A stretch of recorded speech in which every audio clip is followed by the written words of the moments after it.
Hi guys! Magandang umaga! Welcome back dito sa Gandara sa YouTube channel for Showbiz Update. Andito na naman nga po akong muli nagbabalik. Ang nagmamaganda po ninyo kajismosang Kimpa, wala na pong iba si Gandara upang maghatid sa inyo ng latest update and fresh happenings patungkol kay Kim Chiu and Paula Avellino. And para nga sa gabing ito, ang umagang ito, ano ba yan? Bakit nasali na tayo pa ng parating gabi? Vampira ba ako? Anyway, ito na nga. Para sa umagang ito, ang tatalakayin natin at pag-uusapan ay may kinalaman nga dito po sa mga pagbabago ni Paolo Avellino. Syempre, good vibes na update about sa Kim Pao, lalo na yung pambubulaga ni Paolo kay Kim, mga pa-surprise na yan ni Paolo kay Kim. Gulat na gulat si Kim. Parang si Kim, parang di na rin nakikilala si Pao eh. Ibang-iba na kasi talaga si Paula Avellino ngayon. Dami ko din nababasa na, Pau, hindi ikaw yan. Ganyan. And the same time, mga, yung nararamdaman talaga niya kay Pau, lalo na kapag kasama niya si Kim Chiu, pag-uusapan natin yan. Mga binubulgara ni Paolo Avellino. Abay, ang Kimi naman natin kinikilig-kilig. Kasama natin. Anyway, bago ang lahat sa mga hindi pa nakaka-subscribe dito sa ating channel, maaari lamang napindutin po ninyo ang subscribe button natin at notification bell na nandyan sa baba para maging updated po kayo at ma-notify tuwing may bago tayong chika at balita hinggil sa Kim Pao. Basta po mga balita na may kinalaman kay Kim Chiu and Paula Avellino, sagot na po natin yan. And eto na nga, para sabay naman ng comment natin ngayong umagang ito, from Madam Maria Edith Nuevo. Ayan, shout out sa inyo, Madam. Miss Gandara, iparating mo sa Kim Pao? Uy, iparating. Ano yung paparating niyo, Madam? Yung utak ko, san lumilipad. Charot. Magbakasyon silang dalawa. Yun naman pala. Pero parang doon na rin siya papunta. Apakalande, Gandara. Silang dalawa para pangtanggal stress, lalo na si Kimi kasi nakakainis. Yung mga basher, nakakagigil! We love you. Tama ba yung gigil ng Ganyan-ganyan ba yung tono niyo, Madam Maria? Madam Maria Eddy, tama kino-comment niyo yan. We love you, Kim Pao, forever solid.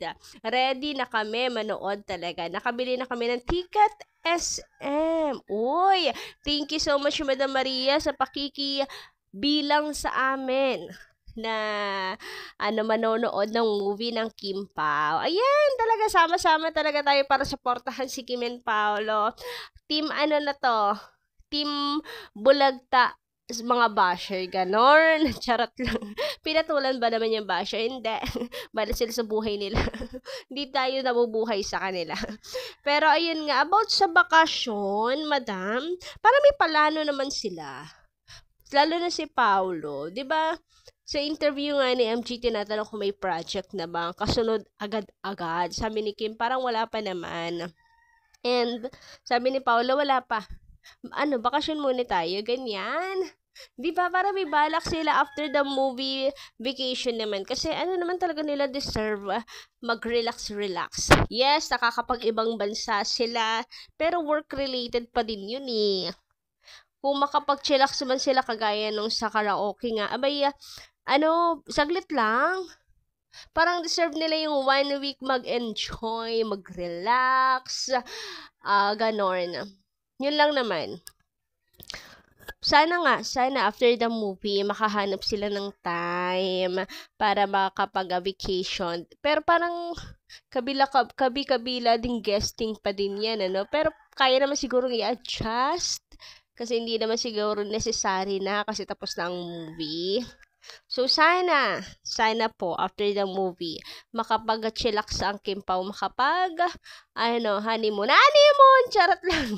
Siyempre, yan si Kimi, conservative, naniniwala ako dyan sa kanyang paninindigan na walang pagsuko ng bataan hanggat hindi ikinakasal. Pero sa naniniwala ako dyan. Matibay tong paniniwala ko na yan at kapit kay Kim Chiu.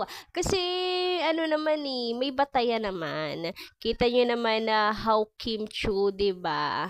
Umasal, ganyan. At the same time, consistent to her paninindigan, interviews, ganyan. Pero teka, bakit nauwi sa ganito yung usapan natin nga? Hay, naku, kadaldalan talaga, kadaldalan. Ayan, kung saan-saan na sumisegue. Layo na sa pinag-uusapan. Anyway, dito naman tayo sa comment ni Madam Mila Carillo. Sabi niya dito, panatag na ang loob ng Kim Pao. Hindi na sila nahihiya. Nagpasabog ng kilig ang Kim Pao. Masaya kaming mga Kim Pao solid fans kahit salita. Hindi na marinig dahil sa lakas ng sigawan ng mga fans.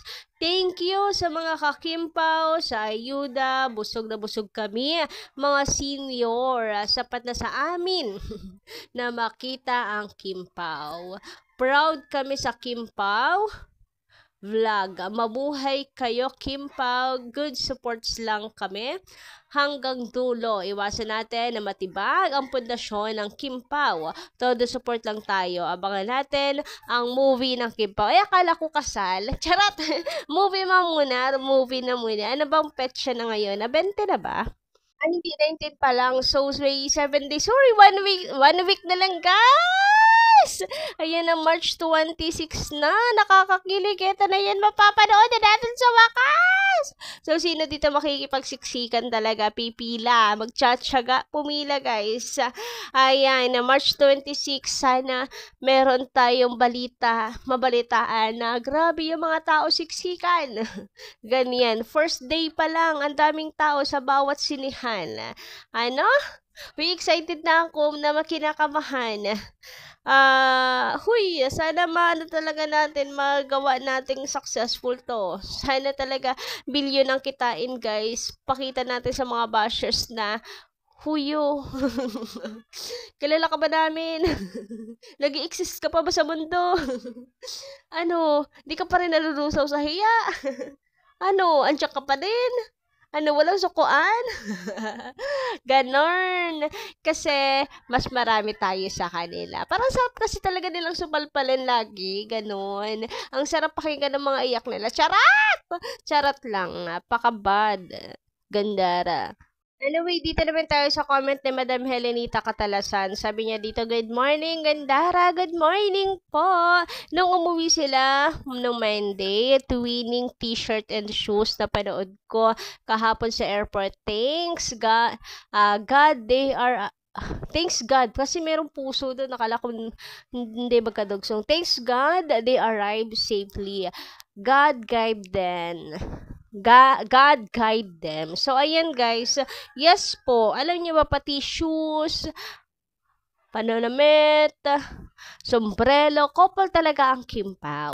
So, man yung chika-chika na tampuhan na yan ang importante, abay nakakouple pa rin sila.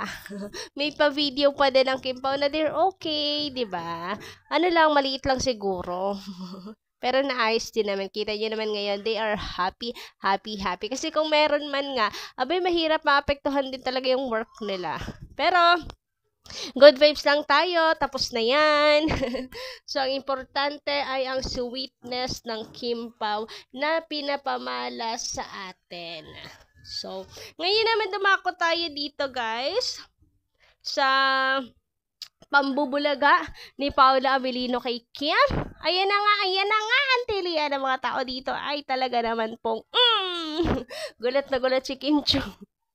Sabi nga dito, guys, huy, Paulo, hindi ikaw yan. Kasi hindi talaga gawain ni Paulo yan, guys.